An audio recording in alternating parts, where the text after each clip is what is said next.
I'm Eric Bell. I'm a native Chester Countian. Attended Chester County High School, graduated in 1955. I attended the University of Tennessee at Martin for a couple of years. Then I joined the United States Air Force, spent 4 years there. Came back to Henderson, went to work for Metropolitan Life Insurance Company.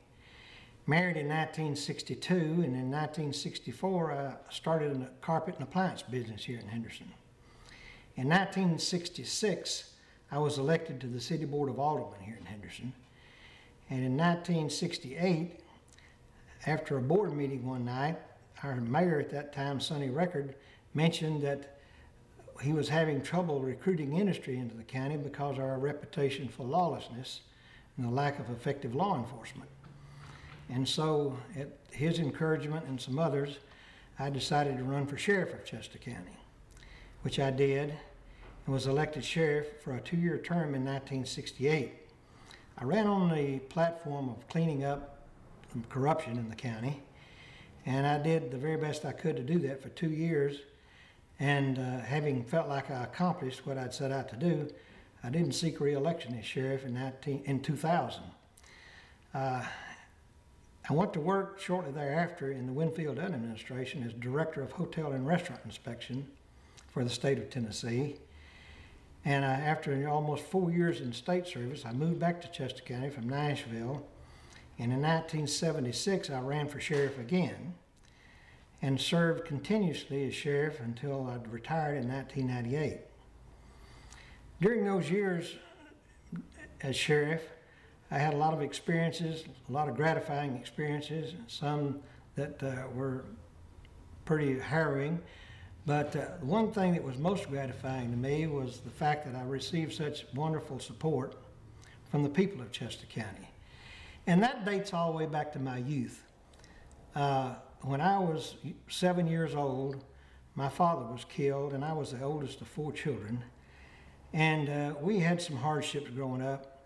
I mowed a lot of yards and delivered papers in this city, but the people here really showed a lot of kindness and compassion to me and my family, for which I will always be grateful. And that taught me something, that no matter what life deals you, you need to be compassionate with people. And I tried to make that a practice in my term as sheriff, that although people that you deal with have done some terrible things a lot of times, I never wanted to let the job make me so cynical about human beings that I had no compassion for them. And so I tried to deal with people on that basis. But the people of Chester County were so supportive of what I was trying to do and improve law enforcement in this county.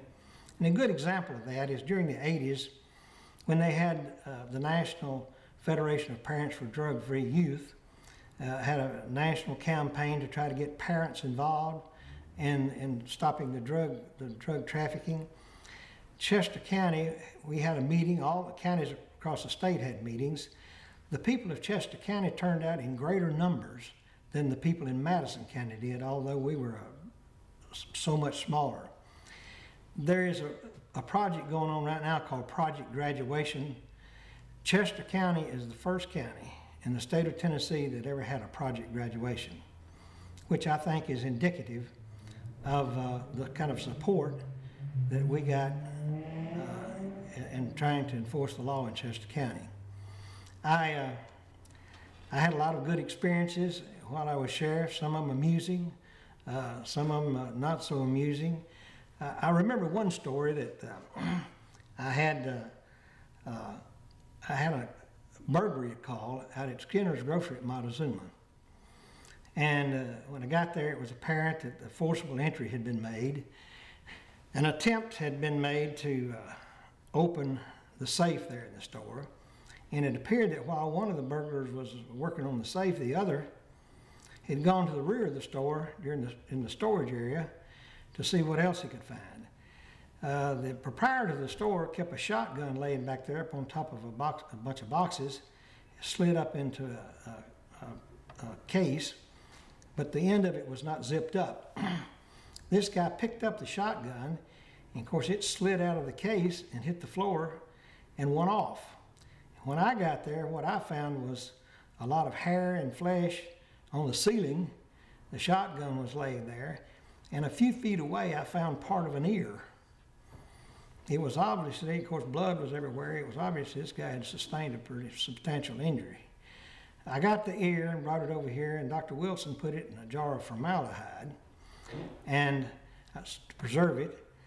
I investigated the case, and a few days later I found that my suspect was in the hospital in Memphis. I went over there and told him, I said, I understand you've had some bad luck. He said, yeah. He said, I was over in Arkansas and trying to do a drug deal, and the guy shot me. And I said, well, I've got some good news and bad news for you. I said, the good news is I found your ear. The bad news is I found it in Skinner's grocery at Montezuma. He said, I want to talk to a lawyer. So I enjoyed being sheriff, and I retired in 1998, immediately went to work for the United States Marshal Service as a court security officer under the Judicial Protection Division of the United States Marshal Service. I've been there for 12 years, and I've enjoyed that job. Get to meet a lot of the people I've known in the criminal justice system through the years, and that's what I continue to do to this day. When I was first elected sheriff in 1968, the sheriff was not on a salary. We were on the fee system. You earned a fee for each warrant you served, and the county didn't even own a patrol car. It was a whole different world at that point in time. And the county, I talked the county commission into buying a patrol car in 1969, the first one that the county ever owned. Later on, the state law was changed. Also, it was a 2-year term at that time. You could only serve 3 2-year terms consecutively, and that was the limit. After I'd served that 2-year term, I, of course, stayed out of office. When I came back in 1976 and was reelected sheriff, that was another 2-year term. But they had, and also during my first term as sheriff, the sheriff lived in the jail. The sheriff's residence was downstairs and the jail was upstairs, which was one of the main reasons I didn't seek re-election in '70, because I didn't want my family to have to live there at the jail in that atmosphere. When I came back in '76, they had built a new public safety building and had hired dispatchers that served also as jailers to let the prisoners out in case of fire, which is state law. And from there, the sheriff's department grew, and I have seen the law enforcement go from almost what you'd call the dark ages to a modern department we have here now. And of course, we're very proud of our new jail that's just been completed here in Chester County. And I will say this, since 1968, either I or one of my deputies whom I supported for election has been the sheriff. If you could leave one message to future generations, what would it be? Well, to do just the best that you can, to never give up, to be totally on. Hang on one second. Kind of restate that question in your answer, because when we cut this, we'll never know what the question was. If you know what I mean. Yeah. So go ahead and read it. Okay, the question was, if you could leave one message to future generations, what would it be? Let me think about that a minute.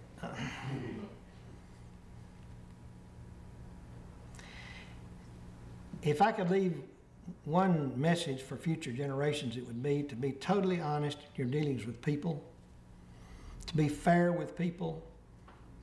And one of the things that I tried to do as sheriff was to never have one set of law enforcement for the high and the mighty, for the rich, and one for the lower people. Justice should be meted out evenly and without any prejudice or favor for anybody. Is that? Yeah, that's perfect. Is that all right? Yeah, I think it's great. Perfect. I think it's great. Awesome. Is it going to be